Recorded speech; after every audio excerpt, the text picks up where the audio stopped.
Hello everyone, welcome to my YouTube channel. आज के video में हम कुछ अलग चीजें पढ़ेंगे। टॉपिक से नहीं होगा, कुछ इंपॉर्टेंट क्वेश्चंस होगा इनऑर्गेनिक के। ये इंपॉर्टेंट क्वेश्चंस इस उम्मीद से पढ़ना क्योंकि ये तुम्हें एग्जाम में मिलेगा, इस बात की मेरी गारंटी है। ये एग्जाम में पक्का आएगा, लेकिन आपको करना क्या है कि इसको बार बार पढ़ते रहिए ताकि ये आपका रिवीजन हो सके। ये क्लास 12th के यूपी बोर्ड के लिए, इनऑर्गेनिक के लिए। यूपी बोर्ड से मतलब ये है कि हिंदी माध्यम का कोई भी, चाहे बिहार बोर्ड हो, एमपी बोर्ड हो या यूपी बोर्ड हो, ये सब जगह फॉलो होगा। अब देखो, पेपर का पैटर्न भी अलग अलग होता है ना, जैसे कोड के नाम से आता है, अलग अलग 7 सेट बनते हैं, तो अलग अलग सेट में ये सारे क्वेश्चंस पूछे जाएंगे। तो इसके लिए सब कुछ पढ़ना पड़ेगा। देखो, पहला क्वेश्चन क्या है, ईमानदारी से जितने भी क्वेश्चंस कराए जा रहे हैं, इतना अगर तुमने इनऑर्गेनिक में पूरा का पूरा रिवीजन कर लिया तो इनऑर्गेनिक बहुत बेहतर जाएगा। और पूरी केमिस्ट्री अगर मैं जितना बता रही हूँ उतना आप कर लेकर जा रहे हो तो बोर्ड एग्जाम में केमिस्ट्री पूरी अच्छे से जाएगा। अब देखिएगा यहाँ पे पहला क्वेश्चन क्या है। पहला ये है कि अवाष्पशील विलेय तथा वाष्पशील विलायक से बने विलयन के लिए राउल्ट्स नियम की व्याख्या कीजिए। इस नियम का गणितीय व्यंजक कीजिए। ठीक, अब देखो ये सारे क्वेश्चंस हमने कराए हैं आपको, और आपको नहीं पता है तो आप जाके वीडियो देखो। वीडियो में ये सारी चीजें हमने कराए हैं, सब कुछ हमने यहाँ पे पढ़ाया है। और वीडियो भी बहुत लॉन्ग लॉन्ग नहीं होता है, बहुत छोटा छोटा होता है, ताकि आप और अभी आसानी से समझ सको। और सबके हमने एग्जाम्पल्स, न्यूमेरिकल सब करवाए हैं, किस पैटर्न पे सब कुछ होता है, कोई दिक्कत नहीं होनी चाहिए यहाँ पे। फिर वन हाफ गुणांक पर संक्षिप्त टिप्पणी कीजिए। बेटा ये तो आना ही है, किसी भी हाल में ले लीजिए इसको। ये सब डायमंड क्वेश्चंस हो जाते हैं, मतलब ये सब बार बार क्वेश्चंस आपसे पूछे जाएंगे। मैं जिन पे इम्पोर्टेंट, देखो इम्पोर्टेंट सब है, लेकिन मैं जिस पे ज्यादा इम्पोर्टेंट कर रही हूँ, इसका मतलब है कि उसको किसी भी हाल में इग्नोर नहीं करना है, उसको एकदम रटे होना चाहिए, एकदम आना चाहिए आपको। फिर मोलरता तथा मोललता की परिभाषा दीजिए और उनसे उनमें अंतर स्पष्ट कीजिए। और उनमें क्या कीजिए, अंतर स्पष्ट कीजिए। ये भी क्वेश्चंस आते हैं, ये याद रखिएगा। ये तो श्योर होता है कि हर बार आपको किसी न किसी सेट में, पेपर में आपको देखने को मिल जाता है। परासरण दाब को परिभाषित कीजिए। आप कैसे प्रदर्शित करेंगे कि परासरण दाब एक अणुसंख्य गुणांक है। अगर आपको वीडियो में पता होगा तो हमने आपको परासरण दाब के कई सारे यहाँ पे गुणांक बताए थे, ये सब आना चाहिए उसमें। हिमांक था, क्वथनांक था, सबका था। ये सब क्वेश्चंस बेटा पूछे जाते हैं। ये सब क्वेश्चंस वेरी वेरी इंपॉर्टेंट कर लेना। देखो, परासरण भी करके हो सकता है आपसे पूछ ले, क्वथनांक में उन्नयन या हिमांक में, भाई ये दोनों ना एक दूसरे के जुड़वा है, एक दूसरे के, कभी ये पूछ देगा तो कभी ये पूछ देगा। तो ये सारी चीजें आपको आनी चाहिए। और यहाँ पे मानक इलेक्ट्रोड विभव या नॉट्स इक्वेशंस, देखो मानक इलेक्ट्रोड विभव से भी क्वेश्चंस पूछे जाते हैं। अगर मानक से नहीं पूछता है तो यहाँ पे सेल प्रतिरोध का भी पूछ देता है, सेल प्रतिरोध का भी पूछ देगा। तो हम अभी क्वेश्चंस को और लिखवाएंगे। कम से कम इतना आपके, चाहे स्क्रीनशॉट ले लो, चाहे एक पेज पे इसको सारे क्वेश्चंस को नोट करो।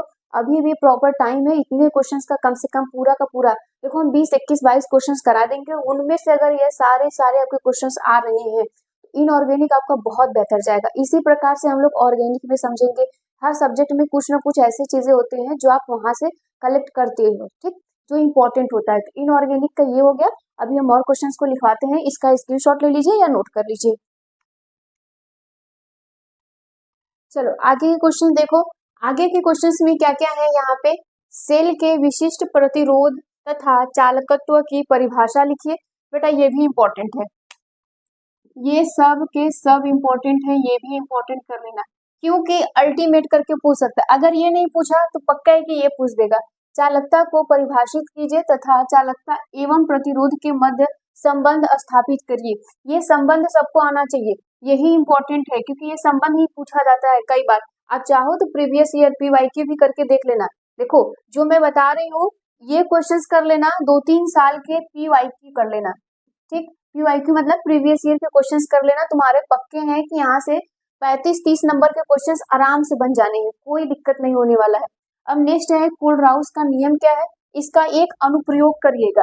कोलराउस के नियम का अनुप्रयोग आना चाहिए। ये सब जैसे कि अगर हम लोग हेनरी वगैरह का देखें, कोलराउस का देखें, तो सबका अनुप्रयोग भी हमने बतवाए हैं कि यहाँ पे क्या होता है। अगर बेटा मैं बोलूँ शून्य कोटि की अभिक्रिया के वेग स्थिरांक के लिए इकाई और व्यंजक लिखिए, भाई इसको इम्पोर्टेंट कर लो, इसको इम्पोर्टेंट कर लो। और प्रथम कोटि की अभिक्रिया के वेग स्थिरांक, ये दोनों जुड़वा भाई बहन की तरह है। अगर एक नहीं पूछा तो पक्का एक ये पूछ देगा। अब कई बार पेपर सेट उठा कर देखो, शून्य कोटि नहीं पूछा होगा तो प्रथम कोटि पूछा होगा, प्रथम कोटि नहीं पूछा होगा तो शून्य कोटि जरूर पूछा होगा। तो इन सब में कोई लापरवाही, जो डायमंडेड क्वेश्चंस है, जो एकदम फिक्स होते हैं आने तय, उनको तो एकदम पढ़ के जाइए, उनको छोड़ना नहीं, स्किप नहीं करना है कुछ भी। फिर नेक्स्ट है संक्रमण तत्व क्या होते हैं। ये सब देखो एकदम बच्चों वाला सवाल है, ये सब तो तुम लोग को एकदम आना चाहिए कि संक्रमण तत्व किसे कहते हैं, इनके चुंबकीय एवं उत्प्रेरकीय गुण को समझाइए, सब लिखवाया गया है, इन सबको भी पढ़ लेना। फिर लैंथेनाइड आकुंचन क्या है, लैंथेनाइड आकुंचन के प्रभाव की विवेचना कीजिए। ये जितने भी तुम यहाँ पे देख रहे हो, चाहे तुम लैंथेनाइड ले लो चाहे एक्टिनाइड, पूरा का पूरा डी ब्लॉक पढ़ने से बेहतर है ना कि तुम यहाँ पे सेलेक्टेड क्वेश्चंस को पहले पढ़ो।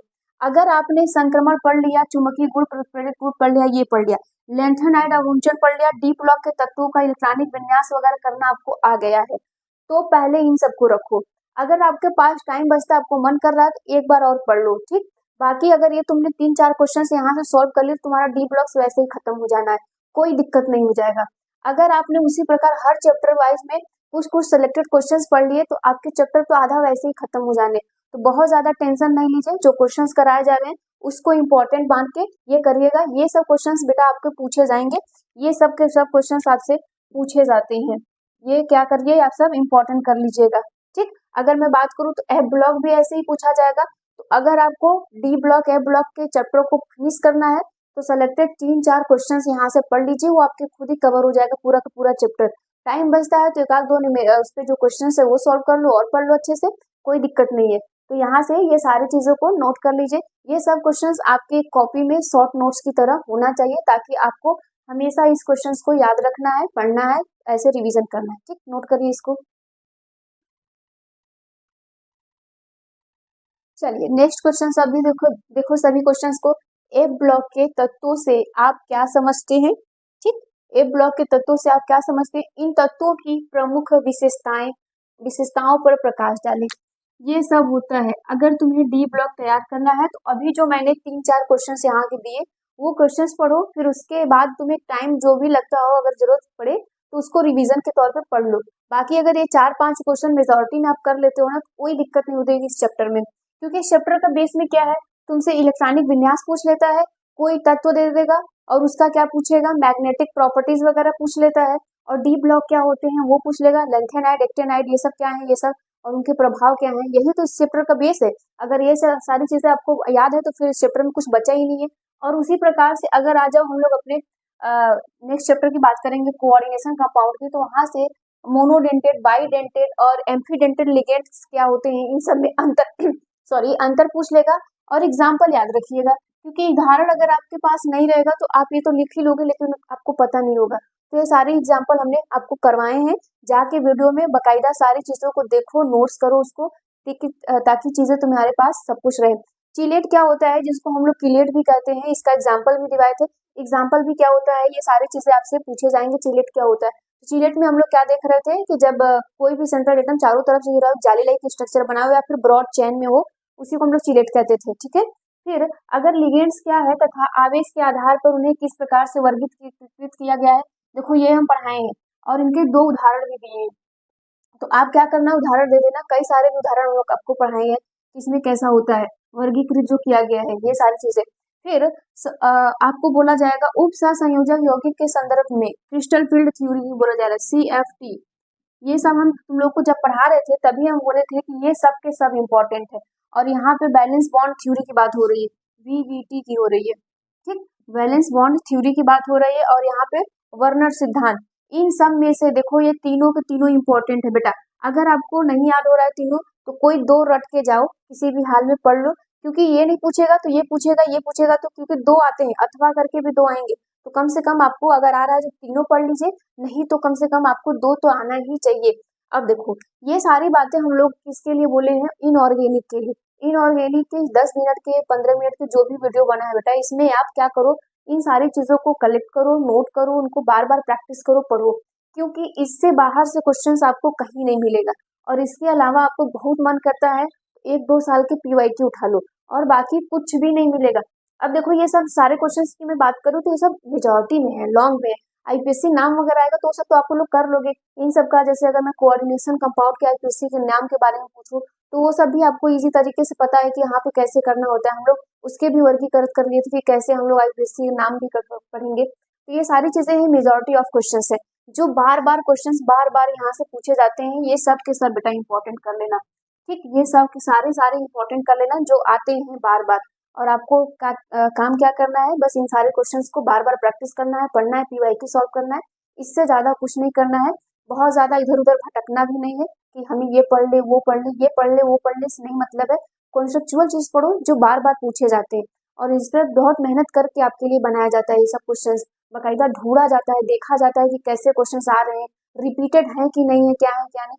मेहनत लगती है ना, तो आप लोग को मेरी मेहनत तो मान लो मैंने पढ़ा दिया, लेकिन आप अपना मेहनत नहीं करोगे तो फिर कोई मतलब नहीं होगा, क्योंकि आपको बोर्ड देना है। जब एग्जाम में आप बैठते हो तो वहाँ पे केवल आप नहीं बैठते हो, टीचर भी बैठता है, क्योंकि उसने ही पढ़ाया सिखाया है ना। अगर आप वहाँ पे बेहतर नहीं कर पाओगे तो फिर टीचर को भी अच्छा नहीं लगता। तो आप यहाँ पे क्या करो, सारे क्वेश्चंस को नोट करो, बार बार पढ़ो, और कम से कम इन क्वेश्चंस को ना बाकायदा लिखने का प्रयास करो। 3 घंटे बैठो, प्रॉपर लिखो, ताकि हमें एग्जाम हॉल में हमारे ऊपर कोई भी प्रेशर ना हो। ठीक, तो आज के लिए हम लोग इसमें इतना ही रहने देते हैं, क्योंकि नेक्स्ट वीडियो में हम लोग और भी क्वेश्चंस को लाएंगे, लेकिन ऑर्गेनिक से लाएंगे। इतने इसके लिए इम्पोर्टेंट है, इतना आप याद कर लीजिएगा। और जो भी आपको लगे कि कोई भी डाउट हो, नहीं समझ में आ रहा, तो प्लीज कमेंट में बता दीजिएगा। हम उस पर भी काम करते रहेंगे, आपको बताएंगे, बेहतर तरीका सिखाएंगे। और वीडियो को ज़्यादा से ज़्यादा शेयर करिए, ताकि आपके दोस्तों लोगों को सबको ये इंपॉर्टेंट क्वेश्चन मिलता रहे। Thank you.